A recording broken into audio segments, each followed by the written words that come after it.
Okay, so I might be about a year late on this topic. However, I'm just now seeing it surface on my TikTok For You page and thought because I am an average enjoyer of plain water and because I feel the need to rant about this topic, I thought what better than to make a video out of it. Please subscribe.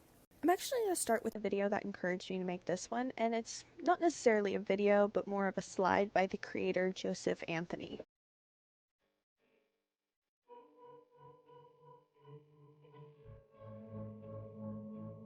In this video, he gives a brief reasoning to why this somewhat controversial beverage is considered water.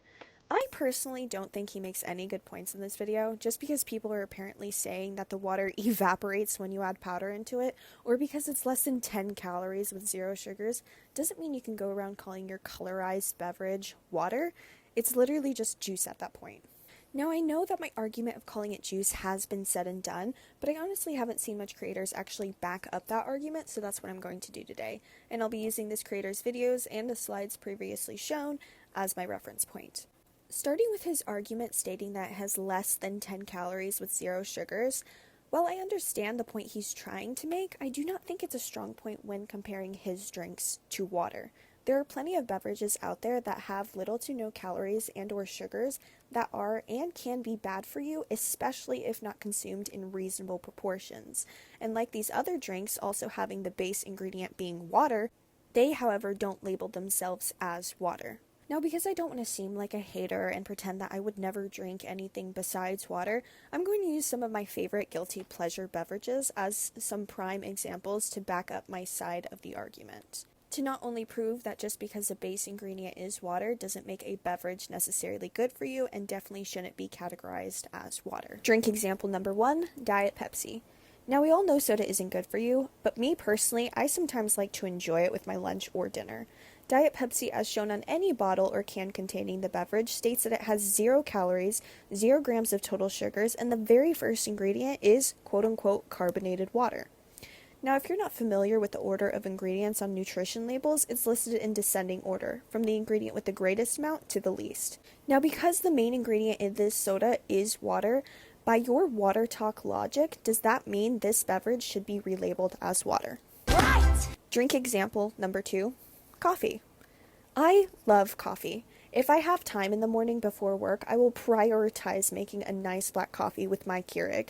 Now, my K-Cup flavors and brands vary quite often, however, there is still one main ingredient that's needed to make my morning beverage of choice. If you're not familiar with using a Keurig, you pour water into the back of the machine, put in a pod full of coffee grounds into the top, and within minutes, as the water gets heated up and strained through the K-Cup, you get a pretty decent at-home coffee.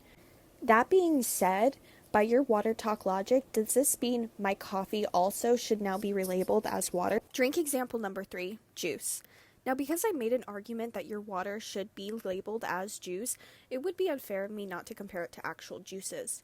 Juice can be categorized in many different ways. For example, we have Capri Suns, Kool-Aids, and those barrel juices we used to get in like lunch boxes in elementary school. But also it's among beverages like actual apple juice, pineapple juice, or even my personal favorite, cranberry juice. And while some of these fruit juices have their benefits and can be good for you, they still can be just as bad as any other drink mentioned if not consumed in proper proportions. Now, because these WaterTok videos include pouring in powdered packets that turn your once water into a neon beverage, on top of adding flavored syrups that I would imagine are usually being used on top of snow cones, I do consider these WaterTok beverages under the juice category that follows Kool-Aids and those barrel juices. Now, before I conclude this video, I'm not trying to tell strangers online how to live their lives. At the end of the day, it's you do you and I'll do me. So I do understand the desire to make water more fun, so you drink more of it. However, adding all these syrups and candied flavored packets doesn't seem the best way around that. My main concern is how can you genuinely brush off the fact that a white powder turns into a bright colored substance? And I've only ever had those Propel electrolyte packets before. Those, unlike your candied flavored packets, don't change the color of the water, and because too much electrolytes is still bad for you, I'll only have them on the rare occasion, especially when I'm sick. And as said with my examples, I do also love and understand a guilty pleasure drink. However, even good things can be bad for us and need to be proportioned for the better of one's health. A lot of these WaterTok creators only drink their water concoctions not just in large clear tumblers, but multiple times a day, this being their intended main source of hydration. Water is essential to the human body, and we shouldn't be promoting things with such delusion. Okay, I think I made my point. Subscribe or your water will turn to piss.